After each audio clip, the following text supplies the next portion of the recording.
car covered with bullet holes in the Greenspoint area, leaving a driver shot multiple times. The investigation blocking a busy intersection as drivers head home for the weekend. And tonight marks 2 weeks since the Astroworld tragedy, with still many questions unanswered. This was a tragedy, but it was a disgrace. More lawsuits are being added to an already lengthy list in this case. We're talking with our legal expert about what we can expect as far as an outcome on this. Plus, the head of the EPA is here in Houston, getting a first-hand look at pollution and contamination concerns residents have been complaining about for years in the 5th Ward and Kashmir Gardens area. And Texas ranks one of the worst in the nation when it comes to access to health care. Tonight, a deeper look into the new study that says Black and Latino Texans are less likely to have health insurance. But we begin tonight at 6 with breaking news. Houston police working a homicide scene in Northeast Houston. Sky Eye getting a shot for us, showing us multiple police units at that scene. They're not releasing a lot of info just yet, only that a man was found dead there. We will update you as we learn more. We're also staying on top of that breaking news in the Greenspoint area, where a man was shot multiple times. 17 bullet holes covering the passenger side of his car. Well, sadly, that man was killed. He crashed into 2 other cars before coming to a stop. ABC 13's Courtney Carpenter live at the scene with the latest this evening. Courtney. Well, just a few moments ago, an HPD lieutenant here on scene did tell me they are looking for a white 4-door car in connection to this shooting. He said they're hoping to get us a more specific description as well as a suspect description here in the next little bit. But guys, clearly this is still an active investigation tonight. HPD says they'll likely be out here a few more hours trying to figure out exactly what led up to this deadly shooting. So certainly avoid this area if you're able to. More than a dozen bullet holes on the passenger side door of this white car. Police say the driver was shot by another driver on Greenspoint Drive near the Beltway Friday afternoon. We just know that the complainant was driving southbound on Greenspoint when another vehicle pulled up next to him. There was some gunfire from that vehicle. We don't know if the victim returned gunfire at this point. The driver of the white car was taken to the hospital and has been pronounced dead. Police say after that driver was shot, he crashed into 2 other cars.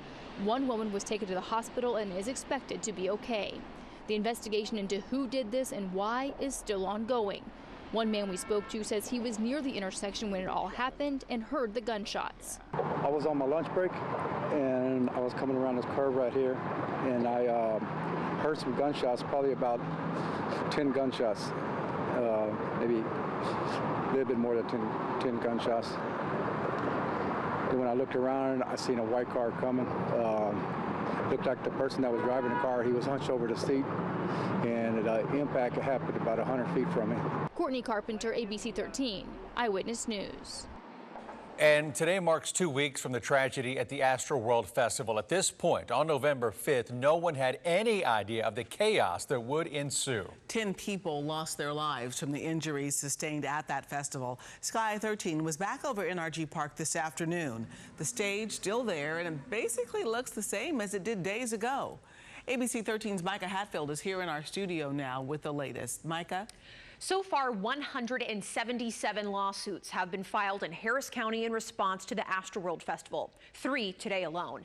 One from the family of Danish Baig, who say the 27-year-old died while trying to save his fiance's life during the festival. The last time that Olivia heard Danish's voice was him screaming her name out in terror as he was trying to get her out and save her life. That's something she'll never forget. We had questions about what to expect from these lawsuits moving forward, so we asked our legal analyst, Steve Schellist. People should not expect any kind of answers anytime soon. This, I would expect, is going to be around for years before it resolves itself. 177 lawsuits and counting from the deadly Astroworld Festival. Attorneys asking for shocking dollar amounts. The highest thus far is $2 billion. Next in line is Houston attorney Tony Busby's for $750 million. Some lawyers, are expecting to get, pennies on the dollar, if you will. Other lawyers expect every penny that they demand. Even if they get pennies on the dollar, Travis Scott, Live Nation, Drake, Apple, and the other defendants could be held liable for billions. How can you sue someone for $1 million, $5 million, $10 million? They don't have that money.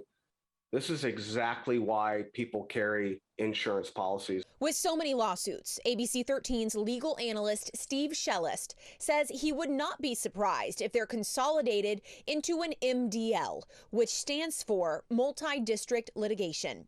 He says it will streamline the process and keep all of the attorneys from requesting the same information from the same defendants. Like Travis Scott, is he really going to sit for 500 different depositions? No. Shellist does not believe this is likely to go to a jury trial. He believes they'll settle and the pot of money will be divided among the plaintiffs based on the extent of their injuries. Eventually, I foresee the insurance companies and the defendants will pay. They'll pay a lot more than they want to pay, and the plaintiffs will end up taking much less than they wanted to get. That's called a settlement. Both sides walk away a little bit unhappy. Micah Hatfield, ABC 13 Eyewitness News. While the Astroworld tragedy has changed how people view big concerts and events, tomorrow night we are taking you through what really happened, from the chaos at the gates hours before the music began to a timeline of when things went wrong and the 10 victims never made it home. Plus, what happens next in the investigation? Astroworld Concert from Hell airs Saturday night at 11:35 right here on ABC 13. Well, no one ever wants to imagine a mass casualty event, but unfortunately we know they can happen, and emergency workers need to know how to respond. So today, UT Health and Houston firefighters simulated a mass casualty with volunteers in makeup to imitate injuries. Well, students studying to become doctors, nurses, and other health professionals had to triage the wounded, stop the bleeding, and prepare the injured for the ambulance ride to a hospital. New drone video in tonight, giving us a bird's eye view of a warehouse fire that prompted a shelter in place to nearby neighborhoods. This was in the Garden Oaks area. It's near the North Loop.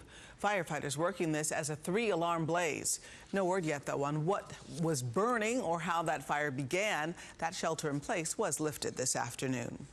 Well, there's still an Amber Alert, an active one, on 13-year-old Bella Martinez. They say that teen was abducted by the man right there on your screen on the right. He's 17-year-old Ariel Moreno Martinez and was last seen yesterday afternoon on the southeast side at 1:30 p.m. Now, she was wearing a T-shirt with Ice Cube on it, the artist Ice Cube, I should say, and black ripped jeans. The suspect is believed to be driving a gold Chevy Impala with a dent on the right side of the passenger door.